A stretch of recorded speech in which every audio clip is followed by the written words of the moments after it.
दे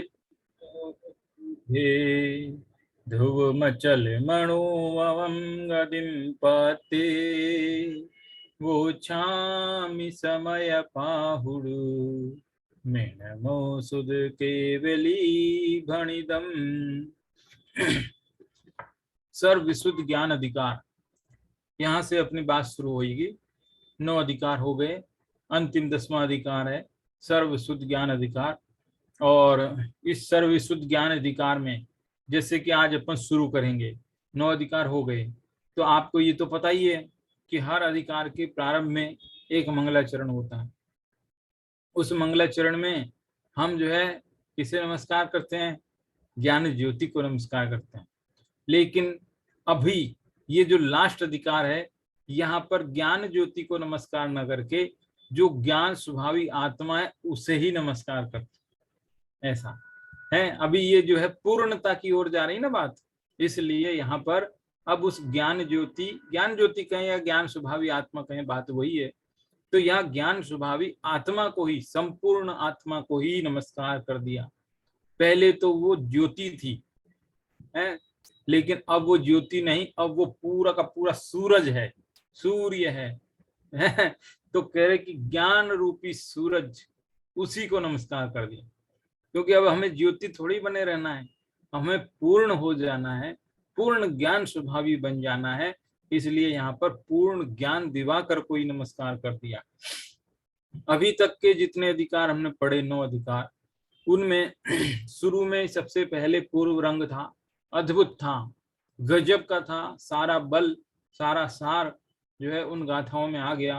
पूर्व रंग की एक एक गाथा अनमोल थी, एक एक गाथा महत्वपूर्ण थी, और एक एक गाथा में काफी काफी विश्लेषण हो सकता है, इतना उसमें गंभीर अर्थ भरा हुआ था। और उसके बाद यदि हम चलें तो अजीव अधिकार में ये बताया कि क्या क्या जीव नहीं है, क्या क्या जीव नहीं। देखो, नाम है अजीव अधिकार, बात करेंगे अजीव की, लेकिन समझाना उन्हें जीव है। बच्चा है, वो अपनी माँ को खोजता है, लेकिन अनेक महिलाओं में से वो ये कहता है ये मेरी माँ नहीं, ये मेरी माँ नहीं है, ये मेरी माँ नहीं है। इसी प्रकार से आचार्य कुन ने अजीव अधिकार में बताया कि ये मैं नहीं हूँ, ये मैं नहीं हूँ, वर्णादि मेरे नहीं है, रागादि मेरे नहीं है, और ये मारणा स्थान मेरे नहीं है, गुण स्थान मेरे नहीं है, उदय स्थान नहीं है, क्या क्या विशुद्धि स्थान नहीं है, संकलेश स्थान नहीं है। कितने सारी लाइन लगा दी, झड़ी लगा दी एक के बाद एक कि ये मैं नहीं हूँ, ये मैं नहीं हूँ, ये मैं नहीं।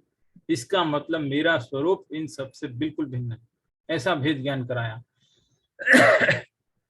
फिर उसके बाद में कर्ता कर्म अधिकार आया। तो कर्ता कर्म अधिकार में मैं पर द्रव्य का कर्ता नहीं हूँ, स्वय द्रव्य का करता हूँ।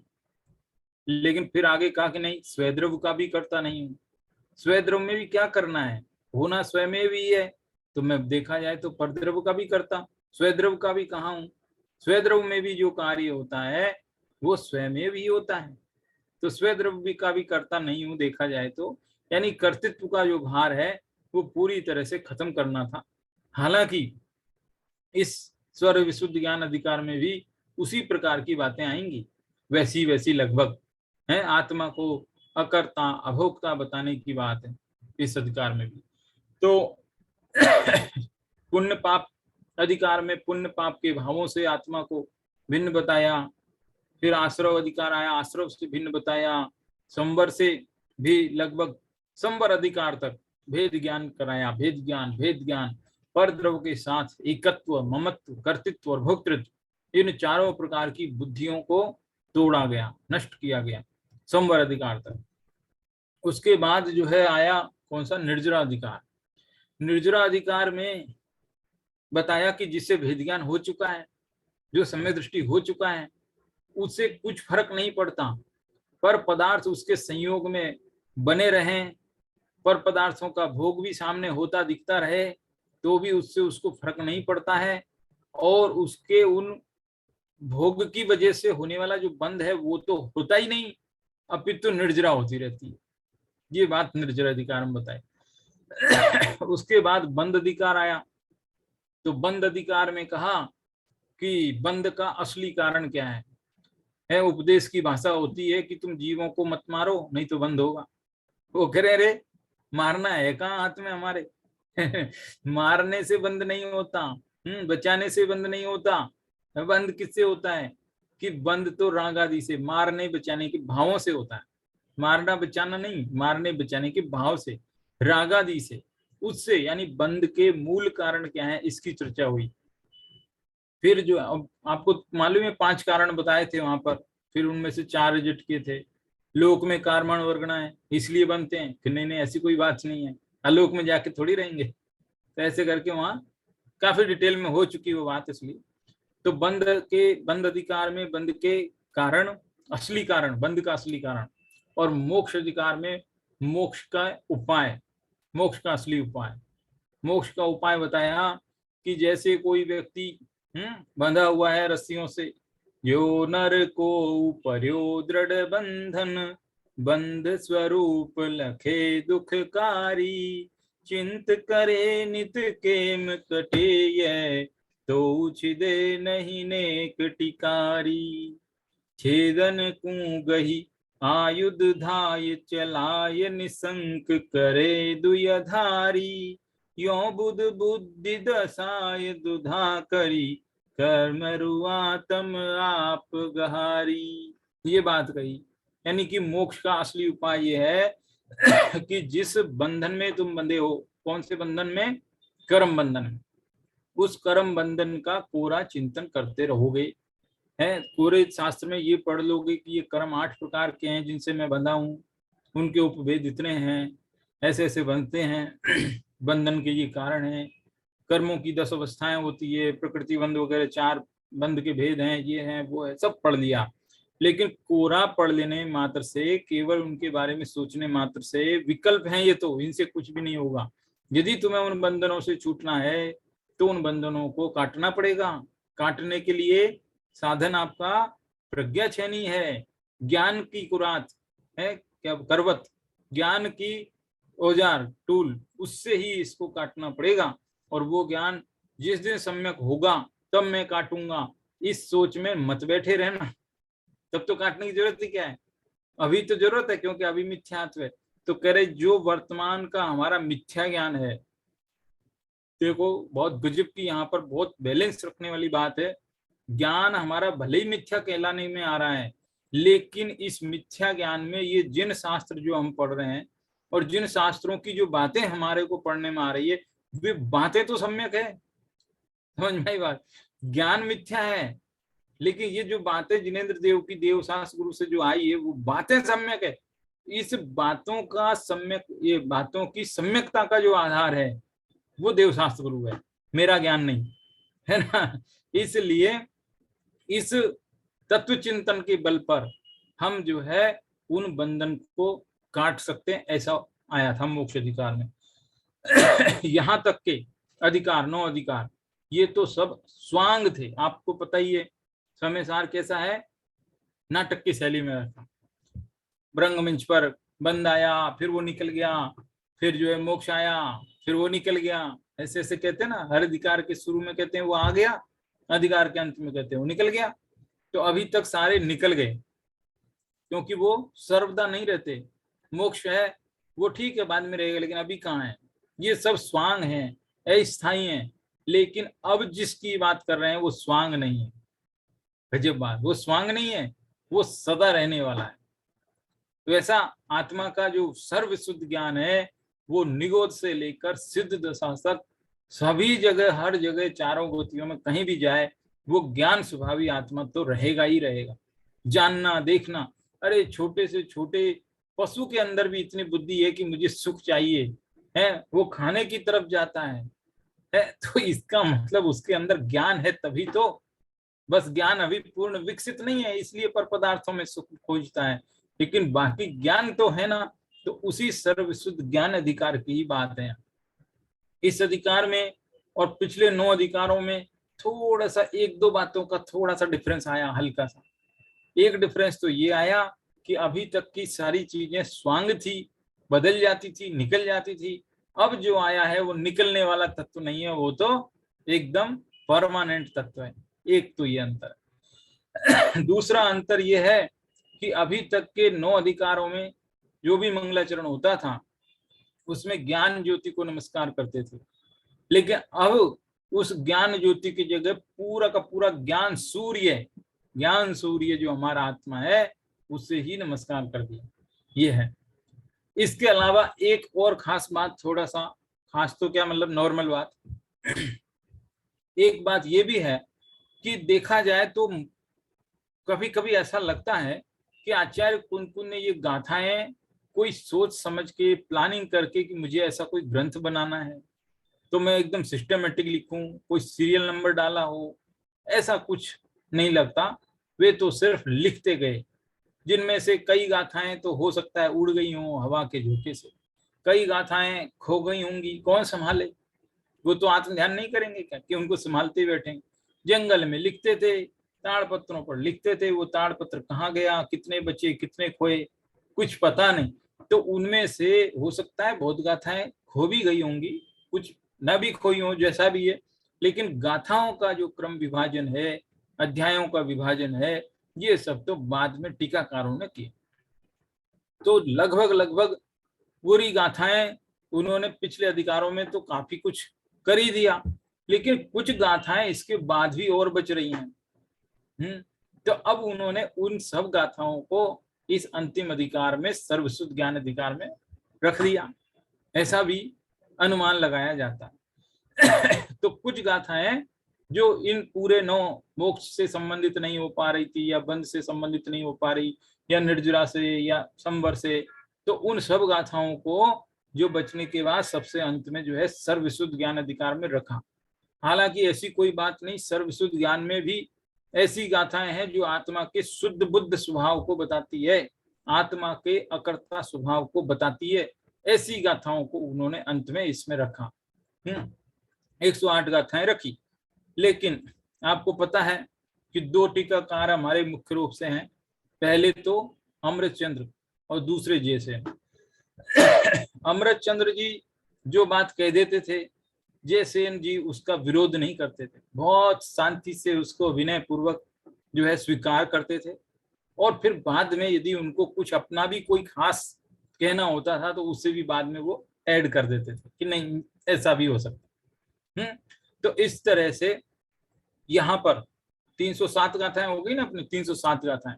तो 307 गाथाओं के समापन पर पहले जो टीकाकार है आचार्य अमृतचंद्र, उन्होंने कह दिया कि मोक्षो निष्क्रांत, अब मोक्ष निकल गया, यानी कि मोक्ष की बात खत्म हो गई। मोक्ष, वो रंगमंच में मोक्ष रूपी जो पात्र है स्वांग, वो निकल गया, यानी कि मोक्ष अधिकार समाप्त हो गया। ये लिख दिया अमृतचंद्र आचार्य ने। लेकिन जो दूसरे आचार्य जयसेन थे, उन्होंने कहा ठीक है मान लेते हैं निकल गया, कोई बात नहीं, लेकिन अभी भी मोक्ष की बात तो चली रही है थोड़ी थोड़ी, ऐसा उनको लगा दूसरे आचार्य को। और उन्होंने कहा ठीक है मोक्ष की मुख्य बातें हो गई है, इसलिए मान लेता हूं कि मोक्ष अधिकार पूरा हो गया, लेकिन अब आगे जो थोड़ी बहुत बची खुची जो बातें हैं वो मोक्ष अधिकार की ही चूलिका के रूप में मान लेते हैं। ऐसा करके उन्होंने एक थोड़ा सा मत अपनी तरफ से ऐड किया, और उनके हिसाब से दूसरे आचार्य जयसेन उनके हिसाब से 307 पर नहीं 320वीं गाथा पर जाकर के मोक्ष अधिकार समाप्त होना चाहिए एक प्रकार से। लेकिन अब उन्होंने मोक्ष अधिकार नहीं कहा उसको, क्योंकि विरोध तो करना नहीं आचार्य का, तो शब्द वही रखा कि 307 पे हो गया, लेकिन 307 के बाद 320 तक की गाथाएं मोक्ष अधिकार की चूलिका के रूप में मान लिया उन्होंने। उनका ये चूलिका है। चूलिका मतलब होती है कि जैसे मान लो आपने कोई मंदिर बनाया बहुत सुंदर, सारे पैसे खर्च हो गए बहुत पैसे लगाए मंदिर में, अब मंदिर बन गया सुंदर। अब उसके बाद मंदिर के ऊपर एक शिखर भी तो बनाते हैं, चूलिका शिखर, तो वो शिखर बनाते हैं तो वो एक्स्ट्रा काम है। वैसे देखा जाए तो मंदिर बन गया, काम हो गया फिनिश। जैसे घर खरीद लिया फिर उसमें फर्नीचर लगाए, तो घर खरीद लिया मतलब एक बड़ा काम हो गया, अब फर्नीचर लगाओ एक्स्ट्रा है। तो ऐसे ही मोक्ष अधिकार हो गया वो पूरा, आगे कुछ एक्स्ट्रा बातें जो बची है वो चूलिका है, चूलिका कहलाती है। तो इस तरह से दूसरे आचार्य जो जयसेन हैं उनके हिसाब से 320वीं गाथा तक मोक्ष अधिकार की चुलिका है। इस तरह से यानी इनडायरेक्टली वो मोक्ष की ही चर्चा समझो, या यूं समझो मोक्ष में कैसा होता है उसकी चर्चा है, इस तरीके का समझो ऐसा। अब इसके बाद अपन इस अधिकार को शुरू करते हैं। ये तो सब भूमिका हो गई, काफी कुछ। अब जो शुरू करते हैं तो सबसे पहले आता है क्या, मंगलाचरण। सबसे पहले मंगलाचरण आता है। तो मंगलाचरण क्या है जरा उसको पढ़ लेते हैं अपन। 193 नंबर का कलश है, मंदाक्रांता छंद है। नीत्वा सम्यक प्रलयमखिलान् कर्तृभोक्त्रादिभावान् दूरीभूत प्रतिपदमयं बन्धमोक्ष प्रकल्पते। शुद्ध शुद्ध दो बार आया है, शुद्ध शुद्ध दो बार आया। शुद्ध शुद्ध स्वरस विसरा पूर्णमुन्याचलार्ची टंकोत्कीर्ण प्रगट महिमा स्फूर्यति ज्ञान पुंजो। यहाँ देखिए, नीत्वा सम्यक प्रलयम अखिलान है।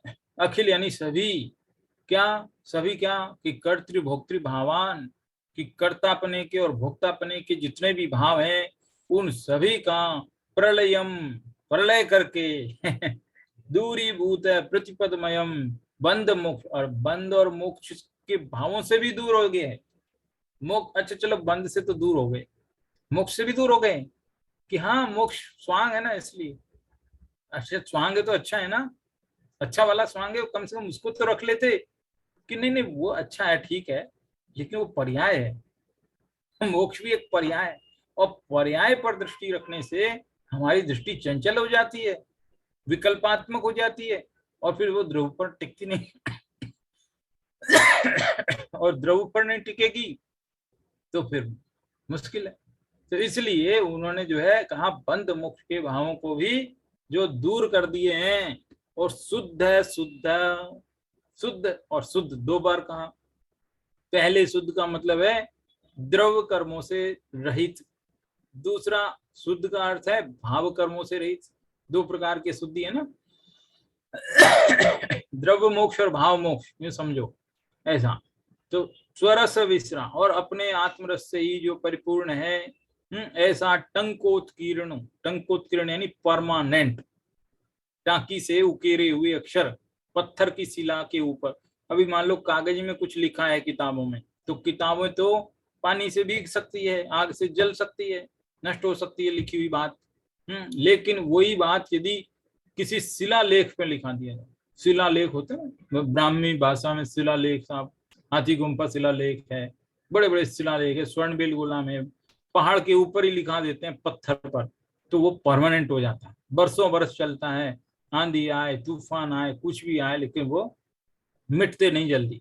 तो ऐसा टंकोत्कीर्ण का मतलब है स्थाई, स्थाई परमानेंट, जिसकी महिमा है प्रकट महिमा।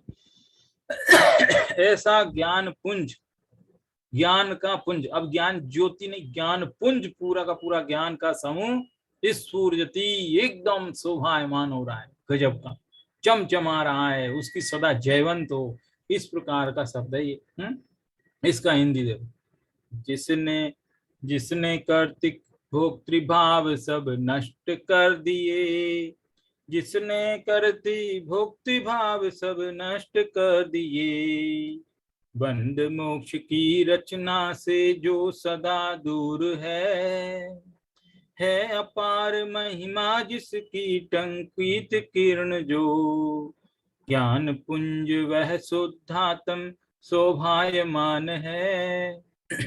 जिसने कर्तृभोक्तृ भाव सब नष्ट कर दिए, कौन करेगा? अपना स्वयं, हम स्वयं आत्म तत्व, और बंध मोक्ष की रचना से भी सदा दूर है, क्योंकि बंध भी सदा नहीं रहता और मोक्ष भी सदा नहीं रहता है। अभव जीव की बात नहीं कर रहे, भव की। बंध और मोक्ष की रचना से जो सदा दूर है अपार महिमा जिसकी टंकोत्कीर्ण है, जिसकी अपार महिमा है 6 द्रव्यों में। देखो अपार महिमा कैसे कि जो जीव है उस जीव में वैसे तो अनंत गुण है, लेकिन अनंत गुणों में से एक गुण ज्ञान गुण लेते हैं, उस ज्ञान गुण की भी एक पर्याय लेते हैं, तो एक पर्याय की इतनी सामर्थ्य कि वो 3 काल और 3 लोक को एक साथ जान ले, 6 द्रव्यों को जान ले, अपने आप को भी जान ले, सब कुछ जान ले, कुछ बचा ही नहीं, खत्म हो जाए।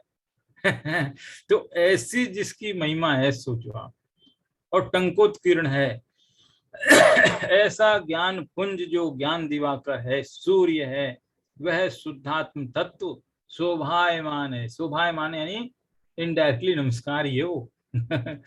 ऐसा जरूरी थोड़ी हर बार नमस्ते, अरे आप ढंग से बात कर लिए इसका मतलब नमस्ते। माता पिता की सेवा का मतलब ये नहीं कि उनके चरण छुए, उनका कहना भी मानते हैं तो इसका मतलब उनकी आज्ञा में, ऐसा। तो इस तरह से शोभायमान है, ये जो है इसका मंगलाचरण हुआ। इसी मंगलाचरण को पंडित बनारसी दास जी अपनी जिस भाषा में लिखते हैं वो भी देख लेते हैं। कर मन को करता है, भोगनी को भोगता है, जाकी प्रभुता में ऐसो कथन अहित है। जा में एक इंद्रिय आदि पंचदा कथन नहीं, सदा निर्दोष बंध मोक्ष सो रहित है। ज्ञान को समूह ज्ञान गम्य है स्वभाव, जाको लोक व्यापी लोकातीत लोक में महित है। शुद्ध बंश शुद्ध चेतना के रस अंश भर्यो, शुद्ध बंश शुद्ध चेतना के रस अंश भर्यो, ऐसो हंस परम पुनीतता सहित है। कर्मणि को करता और भोगनी को भोगता। मैं कर्मों का करता हूँ, मैं कर्म उदय से प्राप्त होने वाले जितने भी भोग हैं उनको भोगता हूँ। ऐसी जिसकी बुद्धि, मतलब ऐसी बातें भी है, ऐसी बातें भी, कथन ऐसो कथन यानी ऐसी बातें भी अहितकारी अहितकारी हैं, ऐसी बातें भी जहाँ सुहाती नहीं है, अच्छी नहीं लगती। जाकी प्रभुता में यानी ऐसा प्रभु स्वरूप जो भगवान आत्मा है, अपने आप में परिपूर्ण है, उसको पर द्रव्यों का कर्ता भोक्ता कहना उसकी जो है महिमा को कम करना है। अपने आप की जो परिपूर्णता है उसको कम, अरे परिपूर्ण देखो, मैं पर द्रव्य को भोगता हूँ इसका मतलब मुझ में कुछ कमी है, इसलिए मैं सुख ढूंढने के लिए उसे भोगता हूँ, यही अर्थ हुआ ना। यदि मैं कमी नहीं है, परिपूर्ण हूं, तो परद्रव्य की क्या जरूरत है। परद्रव्य की जरूरत पड़ी इसका मतलब मैंने अपने आप को अपूर्ण समझा, अपने आप की क्षतिपूर्ति करने के लिए, अधूरेपन को दूर करने के लिए मैंने परद्रव्य का सहारा लिया, यही तो कमजोरी। जाकी प्रभुता में ऐसो कथन अहित है, है कि कर्ता भोक्तापना नहीं है। जामे एक इंद्रिय आदि पंचधा कथन नहीं, और जिस भगवान आत्मा में एक इंद्रिय, 2 इंद्रिय, 3 इंद्रिय, 5 इंद्रिय ऐसा कोई भेद नहीं होता। ये सब तो पर्यायों के भेद हैं, ये सब जिस शरीर को धारण करते हैं उस शरीर के भेद है, उस आत्मा के भेद नहीं है। आत्मा में ये इंद्रियां नहीं होती, आत्मा तो इंद्रियातीत है, इंद्रियों से अतीत है, अतीन्द्रिय है वो, सदा निर्दोष बंध मोक्षो रहित है, और वो आत्मा निर्दोष है और बंध और मोक्ष रूपी जो स्वांग हैं, अवस्थाएं हैं, उनसे भी रहित। कहने का मतलब पर्यायों से पार तत्व की बात चल रही। ज्ञान को समूह ज्ञान गम्य है स्वभाव, जाको ज्ञान का समूह है और उस ज्ञान से ही वो जाना जाता है, अपने ही आप को स्वयं भी जानता है, परद्रव्यों को भी जानता है, लेकिन स्वद्रव्य में तन्मय होकर जानता है, वैसा परद्रव्यों में तन्मय होकर नहीं जानता। आपको नहीं जानता, नहीं जानता तो है लेकिन तन्मय नहीं होता। तन्मय नहीं होता का मतलब उसका सुख दुख नहीं भोगता, स्वद्रव्य का ही सुख दुख भोगता है, ऐसा। लोकव्यापी लोकातीत लोक में महित है, लोक में तो रहता है, लोकव्यापी है, लोकव्यापी है लेकिन फिर भी लोक से अतीत है। इसका क्या मतलब हुआ कि लोकव्यापी यानी कि इस लोक में जितने असंख्यात प्रदेश है उतना ही प्रदेश वाला जीव है कि नहीं, लोकव्यापी। और लोकव्यापी होता भी है कब होता है, केवली समुद्घात के समय होता है। अच्छा कोई गारंटी तो नहीं है, हर जीव तो नहीं होता है, हर जीव तो होता नहीं, हर जीव का केवली समुद्घात नहीं होता, कोई गारंटी नहीं है कि हमारा भी होगा। तो जरूरी नहीं है कि हम कभी भी अनंत काल में भी, भूतकाल से और भविष्य काल तक कभी भी है, अनंत काल में भी हम पूरे लोक के समान प्रदेशों वाले, वैसे तो प्रदेश तो अभी भी है लेकिन उतना आकार में ना फैलें, ऐसा भी हो सकता है, लेकिन फिर भी लोकव्यापी है। इसका दूसरा मीनिंग क्या हो सकता है? इसका मतलब है किस आत्मा में संपूर्ण लोक प्रतिबिंबित होता है। आत्मा में संपूर्ण लोक प्रतिबिंबित होता है, इसलिए ये आत्मा ही लोक है। आत्मा संपूर्ण लोक में व्याप्त है, यूं समझ लो है। देखो कुछ धर्म ऐसा कहते हैं कण कण में ईश्वर है, कण कण में ईश्वर है, हर जगह ईश्वर है ना। वो बात जो है उसकी सिर्फ अपेक्षा समझनी है बस, वो बात इतनी बुरी भी नहीं है। और मतलब उसकी सिर्फ अपेक्षा समझना है। कण कण में है, इसका मतलब कण कण ज्ञान में प्रतिबिंबित हो रहा है, कोई भी कण कण ज्ञान से छूटा नहीं है, केवल ज्ञान में सब कुछ है। यानी कि हर जगह ईश्वर है का मतलब है कि ईश्वर का ज्ञान हर जगह फैला हुआ है, आप छुप के कहीं जा नहीं सकते, ये मतलब। लोक व्यापी है यानी ज्ञान में संपूर्ण लोकालोक प्रतिबिंबित हो रहे हैं, ये तो हुआ लोक व्यापी का। लेकिन फिर भी उस लोक से वो अतीत है, यानी कि उस लोक के प्रतिबिंबित होने पर भी उससे वो प्रभावित नहीं है। यानी कि ज्ञेयों के प्रतिबिंबित होने पर भी वो ज्ञान जो हमारा है वो ज्ञेयाकार रूप नहीं होता, अपितु ज्ञानाकार रूप ही होता रहता है। इसका मतलब है लोकातीत है। ज्ञान में ये झलकते हैं, इसका मतलब लोकव्यापी। झलकने दो कितना भी, लेकिन वो ज्ञान ज्ञान ही रहता है, इसका मतलब है लोकातीत है। शुद्ध वंश शुद्ध चेतना के रस अंश भयो, और ये आत्मा कैसा है? शुद्ध वंश वाला है, इसकी परंपरा शुद्ध शुद्ध शुद्ध रूप ही है, और इसके अंश अंश में चेतना का रस भरा हुआ है। ऐसा हंस, हंस किसे कहते हैं? वो जो पक्षी होता है उसकी बात है क्या? हंस पक्षी है? नहीं नहीं, आत्मा को भी हंस कहते हैं, पर्यायवाची है आत्मा। ऐसा हंस परम पुनीतता सहित है। पुनीत यानी कि पवित्र, परम पवित्र है वो आत्मा है। चाहे वो किधर भी चला जाए, नाली का कीड़ा है, नाली का कीड़ा गंदगी में पड़ा है, लेकिन वो जो कीड़ा है उसकी आत्मा वो कैसी है कि वो परम पुनीत ही है, परम पवित्र ही है, वो उसको कभी गंदगी ने छुआ नहीं। क्या कह रहे हैं नीचे दुआ? जो नीचे निर्मल सदा आदि मध्य अरुअंत, सो चिद्रूप बनारसी जगत माहि जयवंत। जो निश्चय निर्मल सदा, यानी कि निश्चय दृष्टि से देखें तो जो सदा ही निर्मल है, आदि से देखो, मध्य से देखो, चयन से देखो, सब तरफ निर्मल है। जो सोचित रूप बनारसी, ऐसा जो चैतन्य रूप वाला है उसको बनारसी दास जगत माई जयवंत, पूरे जगत में जयवंत हो, जय जयकार हो, इस रूप में कहते हैं। यहां तक बात समझ में आ गई होगी। इसमें किसे नमस्कार किया? इसमें जो है उस आत्म तत्व को नमस्कार किया जो ज्ञान स्वभाविक तत्व है। आत्मा सारे स्वांगों से भिन्न है, गुण स्थानों के भेद भी नहीं है, कोई गति जाति पर्याय इनका भेद नहीं है। मिथ्यात्व का पहला गुण स्थान भी जीव का नहीं है, सम्य दृष्टि वाला गुण स्थान भी नहीं है, सहयोग केवली वाला भी नहीं है, अयोग केवली वाला नहीं है, गुण स्थानातीत है, नरक दशा त्रियंच दशा इन सब से भी रहित है। अपने अनंत महिमा वाला पदार्थ है, लेकिन महिमा पता नहीं होने से पर द्रव्यों में भिखारी बन के घूमा हुआ है। अपनी बहुत महिमा है लेकिन फिर भी पर द्रव्य में जो है ये भिखारी जैसा बना हुआ है।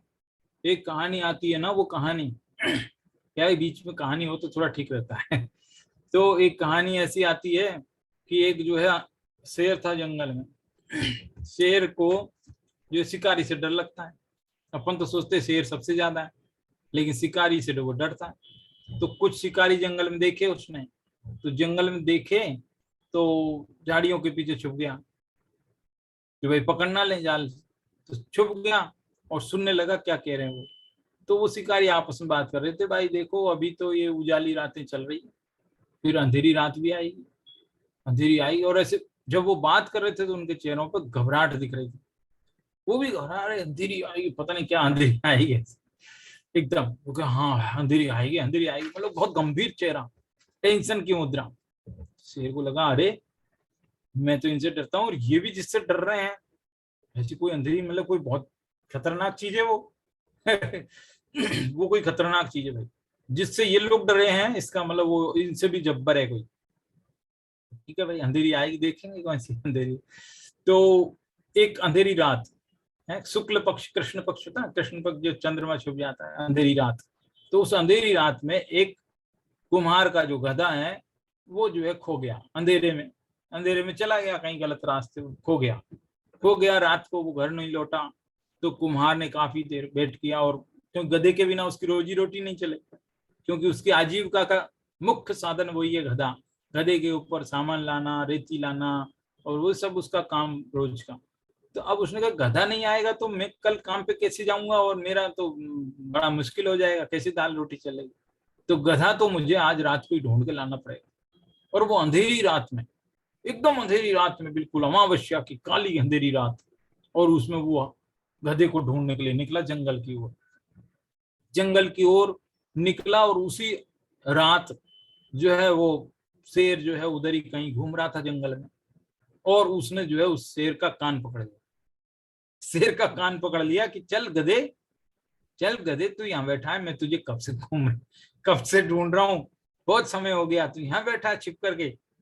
और शेर ने देखा, अरे किसी ने मेरा कान पकड़ लिया, आज तक किसी की हिम्मत नहीं मेरे आमने सामने हिम्मत नहीं किसी का मेरे नाम सुनने से, जिसने मेरा कान आके पकड़ लिया, इसका मतलब ये कोई साधारण व्यक्ति, ये तो कोई शायद वो जो शिकारी थे कह रहे थे ना कि उनसे भी जब्बर कोई अंधेरी, शायद ये वही अंधेरी है जिसने मुझे पकड़ लिया है। और वो शेर पहले से डरा हुआ था कि अंधेरी कोई बहुत बड़ी है, बहुत बड़ी। तो अब उसने चुपचाप, अच्छा अच्छा ठीक है, ये अंधेरी ही है जिसने मुझे पकड़ लिया, कोई बात नहीं। तो अब वो चुपचाप चलता रहा, और वो अंधेरी रात में कुमार ने 2-4 लात भी मारी उसको, शेर को।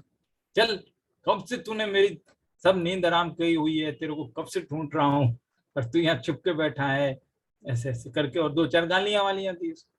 अब वो शेर जो है डरा दुबका एकदम बिल्कुल भीगी बिल्ली जैसा चलता रहा।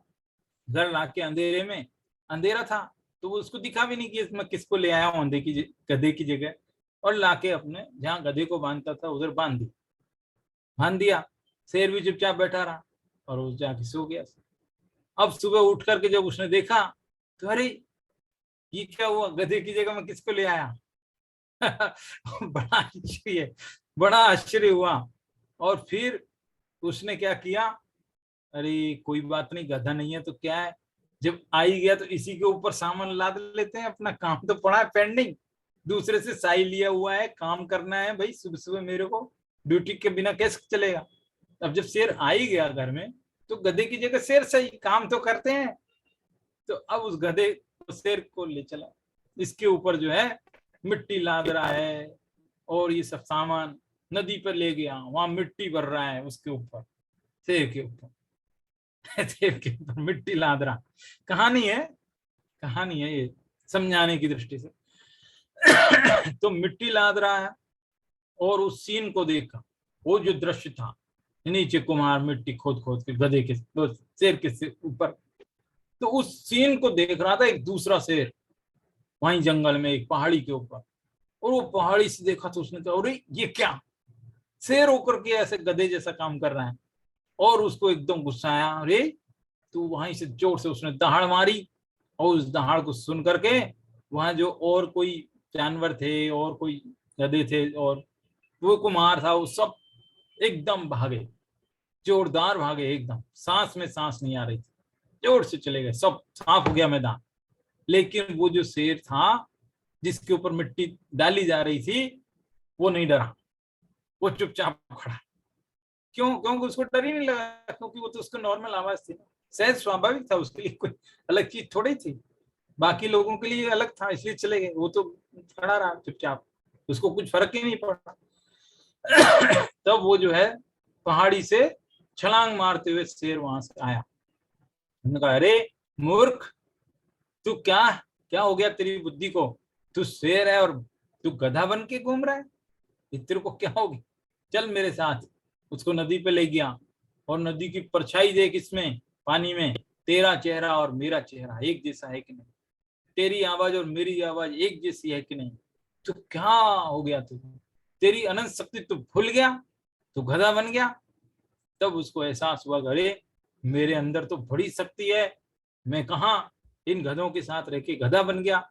ऐसे ही हमारे आत्म तत्व में अनंत शक्तियां भरी पड़ी है ज्ञान अगम महिमा, जिसकी महिमा ऐसी है जबरदस्त, ऐसी अद्भुत महिमा वाला जो भगवान आत्म तत्व है, वो जो है पर पदार्थों में भटक गया, पर पदार्थों को देखकर मोहित हो गया, अपनी ज्ञान शक्ति को भूल गया, अनंत शक्ति को भूल गया, और अपने को अपूर्ण मानते हुए पर पदार्थों से उस पूर्णता को खोजने में लग रहा है, इससे मेरा पूर्ण हो जाएगा, पूर्ण हो जाएगा, पूर्ण, ऐसा। इस तरह के ये जो है, हाँ, ये जो कलश है इस तरीके का ये कलश है, ठीक है।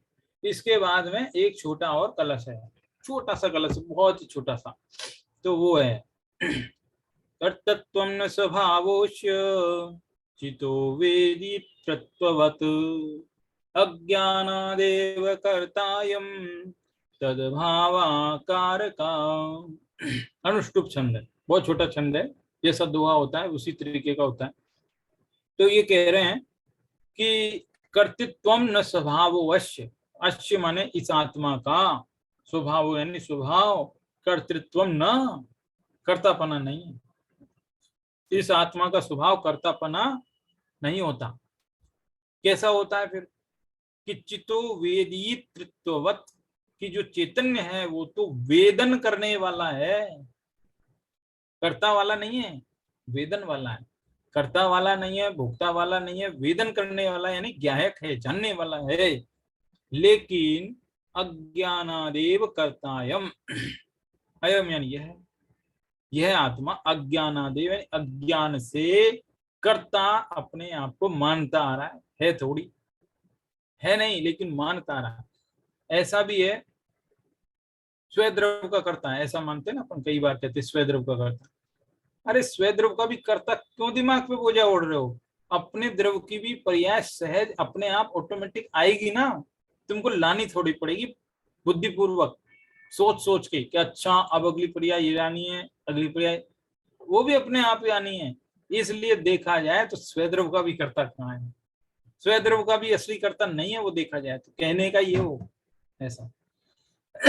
तो अज्ञानादेव कर्तायम तद भावा आकार का है, और क्या कहा? अज्ञानादेव करता, ठीक है, अज्ञान से ही वो करता है। और तद अभावा, हाँ, तद अभाव यानी उस ज्ञान का अभाव हो जाने पर अकार का यानी अकर्ता सिद्ध हो जाता है। जैसे जीव को ज्ञान हो जाता है अकारक हो जाता है, ज्ञान नहीं है इसलिए अपने आप को कर्ता माना हो। इतना छोटा सा ही छंद है, जरा सा, एकदम सिंपल। दोहा, इसका अनुवाद है दोहा। जैसे भोक्तृ स्वभाव नहीं वैसे कर्तृत्व स्वभाव, कर्तृ स्वभाव कर्तापन अज्ञान से ज्ञान कारक भाव। जैसे भोक्तृ स्वभाव नहीं वैसे कर्तृ स्वभाव, क्या मतलब हुआ इसका? जिस प्रकार पर को या रागादि को भोगना आत्मा का स्वभाव नहीं, उसी प्रकार पर को या रागादि को करना भी आत्मा का स्वभाव नहीं, भोगना भी स्वभाव नहीं और करना भी स्वभाव नहीं। पर द्रव्य को तो भोग ही नहीं सकता, अपने ज्ञान स्वभाव को, अपने अनंत गुणों को उन्हीं को भोग सकता है, उन्हीं का ही वो कर्ता कहा जा सकता है। वैसे तो उसकी भी टेंशन नहीं लेना है, वो भी अपने आप होएगा, ऐसा है, अपने आप होएगा। अरे आत्मा में ज्ञान है इसलिए टेंशन ले रहा है, बाकी 5 द्रव्य उनमें तो ज्ञान नहीं है, लेकिन फिर भी उनकी पर्याय बदलती कि नहीं बदलती है? उनकी भी तो बदलती है 5 द्रव्यों की पर्याय, कि उनको भी बदलनी पड़ती है, बिना बदले ही बदल जाती है।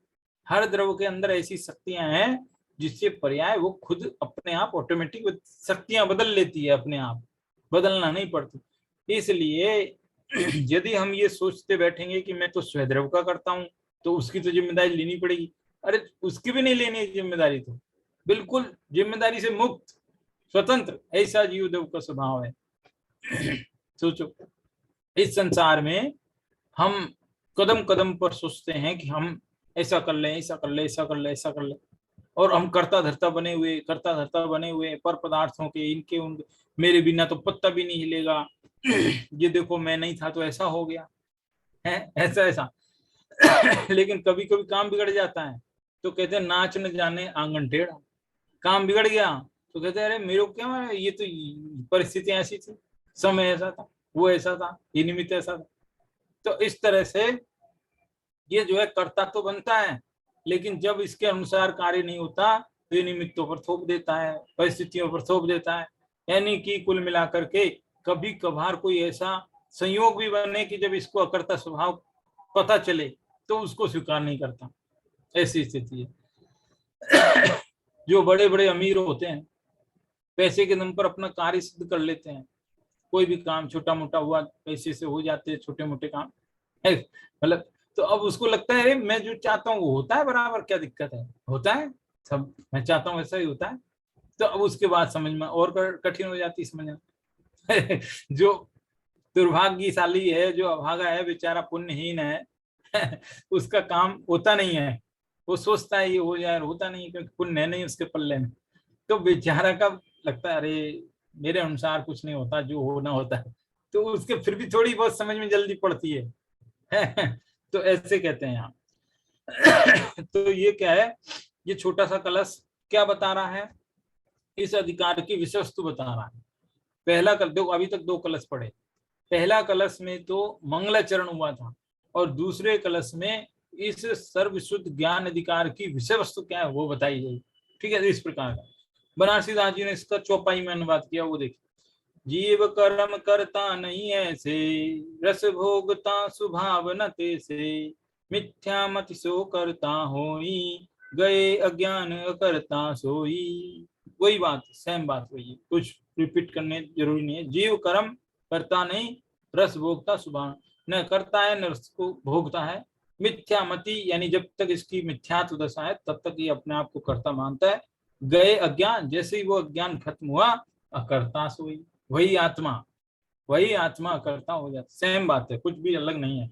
कुल मिलाकर इस कलश में जीव को कर्ता भोक्ता स्वभाव से पने से रहित अकर्ता भोक्ता सिद्ध किया है। बस आगे पूरा इस अधिकार में भी लगभग जो है जीव को अकर्ता भोक्ता ही बताने का भरपूर प्रयास किया जाएगा। इतनी ये बात हुई, ये भूमिका हुई आज की अधिकार की, दो कलश हुए। और आगे जो गाथाएं हम पढ़ेंगे है ना, वो हालांकि आज तो नहीं पढ़ेंगे, लेकिन जो गाथाएं अब आगे आने वाली है 308 से 311 तक की, वो गाथा कौन सी गाथा है जरा वो बता देता हूँ आपको।